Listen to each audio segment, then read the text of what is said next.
Hello दोस्तों।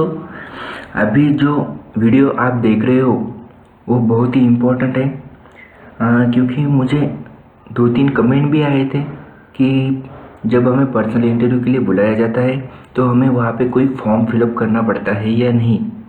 तो उसके बारे में मैं डिटेल्स बताने जा रहा हूँ। तो वहाँ पे जी उसका आंसर ये है कि वहाँ पे एक फॉर्म फिलअप करने के लिए दिया जाता है, वो एग्रीमेंट फॉर्म होता है। तो मुझे जो बिग बॉस 10 के लिए फॉर्म दिया गया था उसके बेसिस पे ये मैं इन्फॉर्मेशन बताने जा रहा हूँ। देखिए, हमें जब अभी कॉलिंग प्रोसीजर ख़त्म हो जाएगी 8 अगस्त को, तब हमें कॉल आना शुरू हो जाएगा। तो लेकिन ये सब बताने से पहले मैं ये बताना चाहूँगा, अगर आपने हमारा चैनल सब्सक्राइब नहीं किया है तो कर लीजिए। बहुत सारी इन्फॉर्मेशन के साथ हम आते हैं, तो वो आपसे मिस ना हो जाए, इसलिए हमारे चैनल सब्सक्राइब कीजिए। तो ठीक है, मैं फॉर्म के बारे में बताने जा रहा था। जब हमें कॉल आएगा तो हमें सीधा फर्स्ट राउंड के लिए बुलाया जाता है, दैट इज़ पर्सनल इंटरव्यू। तब हमें मैसेज पे एक एड्रेस बताया जाता है, उस एड्रेस पे हमें जाना पड़ता है। उस एड्रेस पे इंडियमॉइल शाइन का स्टूडियो कहाँ पे, मतलब वो हॉल कहाँ पे, उस स्टेशन पे जाके हमें एक लंबी सी लाइन दिखाई देगी जहाँ पे बिग बॉस का स्टाफ हमें एक्सेस करता है। वहाँ पे हमें हमारा नाम, मोबाइल नंबर बता के एक लोगो दिया जाता है, वो चेक किया जाता है हम वही कंटेस्टेंट है या नहीं। फिर जो लोगो दिया जाता है बिग बॉस का, उसके साथ एक नंबर होता है, उसके सीरियल वाइज हमारा पर्सनल इंटरव्यू होता है दूसरे हॉल में, जो कोई एक पर्सन लेता है। तो ये डिटेल्स थी, लेकिन उससे पहले हमें जो लोगो दिया जाता है तो वहाँ पे एक फॉर्म फिलअप करना पड़ता है। वो फॉर्म हमें लेके जाना पड़ता है पर्सनल इंटरव्यू के हॉल में। तो वो फॉर्म में क्या होता है, ये मुझे क्वेश्चन भी पूछा गया था, ये फॉर्म होता भी है या नहीं। तो जी हाँ, आंसर ये है कि ये फॉर्म होता है। ये फॉर्म काफ़ी लंबा होता है, मुझे 15 से 20 मिनट, लगभग आधा घंटा लग गया था पढ़ने के लिए। एग्रीमेंट होता है, इसमें काफ़ी एक बिग बॉस का कंसेप्ट समझाया जाता है, बिग बॉस के रूल्स होते हैं, एग्रीमेंट होते हैं। हमें कोई दिक्कत ना हो, जैसे हॉस्पिटल में हम जाते हैं तो कोई एग्रीमेंट रहता है ना कि ऑपरेशन करने से पहले इसे कुछ हो गया तो हम जिम्मेदार नहीं रहेंगे, उस तरह का एक एग्रीमेंट होता है। तो मैं अभी तक उस एग्रीमेंट का फ़ोटो निकालना वहाँ पे अलाउ नहीं था, इसलिए मैंने फ़ोटो नहीं निकाला था। लेकिन अभी मुझे जो जो याद आता है मैं आपको बताने जा रहा हूँ, तो आगे पीछे इन्फॉर्मेशन हो जाएगी। उसके बदल पहले मैं माफ़ी मांगता हूँ। तो मुझे जैसा जैसा याद आता है मैं वैसा वैसा बताऊँगा। तो अभी मैं शुरू करता हूँ, उस फॉर्म में क्या क्या डिटेल्स थी। फॉर्म फिलअप एट पीआई डिटेल्स, वहाँ पे एक बिग बॉस का जो लोगो है रिवील हुए वाला, वो लोगो रहता है, और वहाँ पे नीचे हमें इंफॉर्मेशन भरनी होती है। उस इंफॉर्मेशन में रहता है हमारा नाम, रहता है हमारा एड्रेस, हमारी सिटी फिलअप करनी पड़ती है, हमारा contact number, mobile number, height, weight, ये सिंपल चीज़ें हमें वहाँ पे फिलअप करनी पड़ती है। और वहाँ पे फिर नीचे आता है कि आप इस शो में क्यों आना चाहते हो, इसका डिस्क्रिप्शन हमें देना पड़ता है। वहाँ पे 5 से 10 लाइन होंगी वहाँ पे हमें डिस्क्रिप्शन लिखने के लिए। तो उसके बाद एक बिग बॉस का फॉर्मेट समझाया जाता है। बिग बॉस का फॉर्मेट आप विकीपीडिया पे भी देख सकते हैं, मैं आपका टाइम वेस्ट नहीं करूँगा यहाँ पे। वो बिग ब्रदर का कंसेप्ट है, आप जैसे आपने जानते होंगे बिग ब्रदर का कंसेप्ट है, वहाँ से इंडियमॉइल शाइन से हमने कॉपीराइट लिया है और हम इंडिया में इसे बिग बॉस की नाम से चलाते हैं। तो आपको पता ही होगा ये रियलिटी शो है, सब हाउसमेट घर पे रहते हैं मिल बैठ के 3 महीने के लिए, ये सब आपको पता ही होगा। मैं इस पर टाइम वेस्ट नहीं करूँगा, सीधा आता हूँ फॉर्म डिटेल्स में। नेक्स्ट पार्ट क्या है, नेक्स्ट पार्ट ये होता है कि टर्म्स एंड कंडीशंस। ये टर्म्स एंड कंडीशंस हमें पढ़नी पड़ती है, और वहाँ पे I agree with this terms and condition पे क्लिक करना पड़ता है और साइन करना पड़ता है। तो टर्म्स एंड कंडीशंस क्या है मैं बताता हूँ। वहाँ पे एक पॉइंट मुझे अभी सीधे पहली बात याद आता है, वो है आपका वीडियो प्रमोशन के लिए यूज़ हो जा सकता है। आप जो ऑडिशन के वीडियो अभी सेंड कर रहे हो, वो वीडियो आपका टीवी पे यूज किया जा सकता है बिग बॉस 11 के प्रमोशंस के लिए। तो आपको इससे कोई दिक्कत ना होनी चाहिए, ये इस एग्रीमेंट में होता है। पहला पॉइंट ये कि आपको आपके जो भी वीडियो लिया जा रहा है, वो पर्सनल इंटरव्यू का हो, ग्रुप डिस्कशन का हो, या फिर आपने वीडियो फॉर्म फिलअप करते समय सेंड किया हो, वो वीडियो आपका टीवी पे या किसी भी बिग बॉस 11 का जो भी प्रमोशन है वहाँ पे यूज़ किया जा सकता है। दूसरी बात, वहाँ पे फॉर्म की फ़ोटो क्लिक करना अलाउड नहीं होता है। जब हम हॉल में जाएंगे पर्सनली, जब हम एड्रेस पे जाएंगे तो इंडी मॉल शोइंग के हॉल में किसी भी तरह का फ़ोटो क्लिक करना अलाउड नहीं होता। वहाँ पे इंस्ट्रक्शन दी जाती है और यहाँ पे भी बताया जा सकता है, उसकी वजह से हम डिस्क्वालीफाई हो सकते हैं सीधे। तो वहाँ पे हमें फॉर्म का फ़ोटो खींचना अलाउड नहीं है।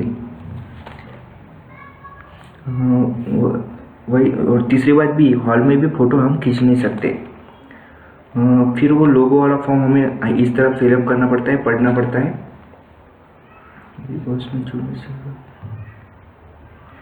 हाँ, आप जो बिग बॉस शो का ऑडिशन दे रहे हैं, आप अगर शो में सेलेक्ट हो जाते हो तो भविष्य में आपको आपकी नौकरी छोड़ना पड़े या आपके जो कोई बिजनेस से पर्सनल लाइफ में इस शो में पार्ट लेने की वजह से कोई प्रॉब्लम आती है तो इसके जिम्मेदार ये शो नहीं होगा।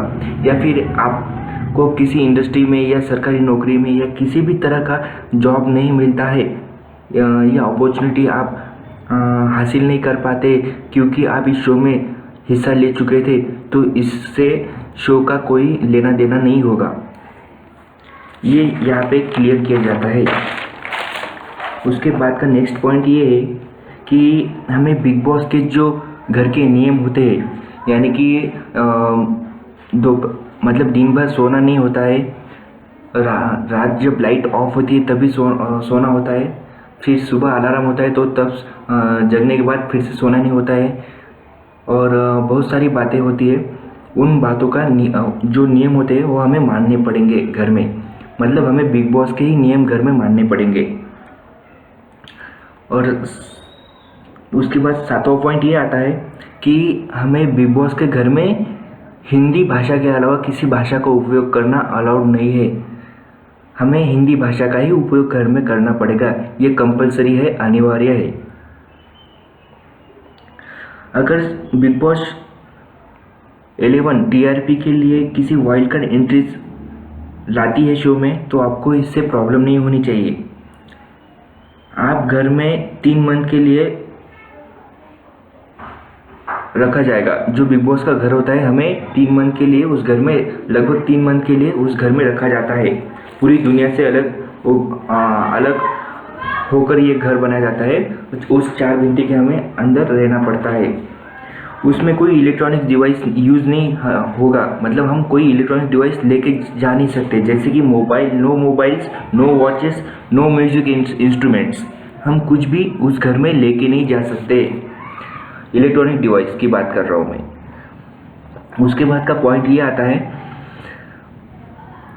हम जो थिंक करते हैं वो हमें वहाँ पे थिंकिंग हमें शब्दों में बयां करनी होती है। हम क्या सोच रहे हो वो हमें बताना पड़ता है। उसके बाद शो का फॉर्मेट आपको पता ही है, मंडे टू फ्राइडे 10:30 बजे होता है। उसके बाद सलमान खान के साथ 2 एपिसोड होते हैं, एक एविक्शन राउंड होता है, उसमें से शो में गेस्ट भी आते रहते हैं। गेस्ट के तौर पर घर में, बिग बॉस के घर में एंट्री हो सकती है सेलिब्रिटीज़ की। जो लास्ट एविक्शन होता है वो जनता द्वारा होता है। भारत की जनता उसे डिसाइड करती है लास्ट एविक्शन किसे घर में रखना है, किसे नहीं। ये शो पूरी तरह रियलिटी है, ये कोई स्क्रिप्टेड शो नहीं है। हाँ, बिग बॉस अगर, उसके बाद का नेक्स्ट पॉइंट ये है, बिग बॉस अगर कोई स्पेशल एविक्शन रखता है या स्पेशल वाइल्ड कार्ड एंट्री रखता है या शो के टीआरपी के लिए कुछ कदम उठाता है तो उसमें हमें उनका साथ देना पड़ेगा, वो हमें स्वीकार करना अनिवार्य होता है। उसके बाद का पॉइंट आता है कि हमें घर में, जब हम बिग बॉस के घर में रहते हैं तो हमें किसी भी धर्म, जात, लिंग, सामाजिक घटक, पक्ष, पार्टी, पॉलिटिकल पार्टी, इन सभी के बारे में बातें करना, जजमेंट देना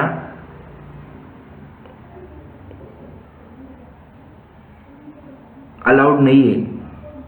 इन सभी के बारे में हम घर में बातें नहीं कर सकते हैं। और यही उसके साथ यही पॉइंट ऐड कर लो कि जो पिछले सीजन्स हो गए हैं हम उनकी भी बातें इस घर में नहीं कर सकते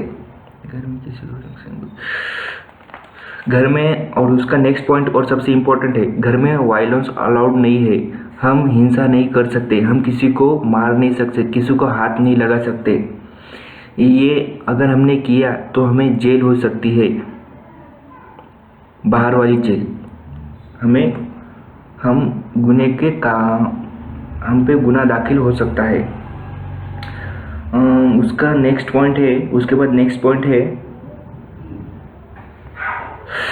हमें ये भी क्लियर किया जाता है अब जब ये पूरी प्रोसीजर हो जाएगी सिलेक्शन की, बिग बॉस 11 की, जब कॉमनर्स की सिलेक्शन प्रोसीजर ख़त्म हो जाएगी, तब हमने जो ऑडिशंस भेजे थे, जो वीडियो भेजे थे, जो फॉर्म फिलअप किया था, जो हमारा पर्सनल इंटरव्यू हुआ था, ये सब सारी डिटेल्स नष्ट कर दी जाएगी। ये हमें यहाँ पे लास्ट पॉइंट में क्लियर किया जाता है।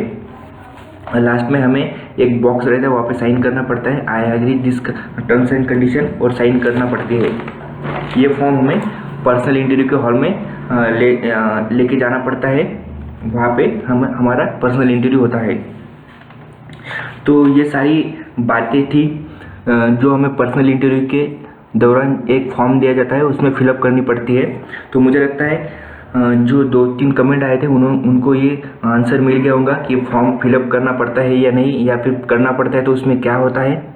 और काफ़ी उनके साथ भी काफ़ी लोगों को ये क्लियर हो जाएगा कि ये प्रोसेस हमें करनी पड़ती है। तो ऐसी ढेर सारी खबरों के साथ, फॉर्मेलिटीज़ के साथ आगे क्या क्या हमें फेस करना है शो में, ये सब खबरें मैं लेते आऊँगा। उसके लिए आप हमारा चैनल सब्सक्राइब कीजिए। अगर कुछ क्वेश्चन होंगे, क्वायरी होंगी तो कमेंट कर दीजिए, लाइक कीजिए, अपने दोस्तों के साथ शेयर कीजिए, और हमारे साथ बिग बॉस के 11 के बारे में अपडेट रहिए। धन्यवाद दोस्तों, जल्दी मिलते हैं अपने अगले वीडियो में।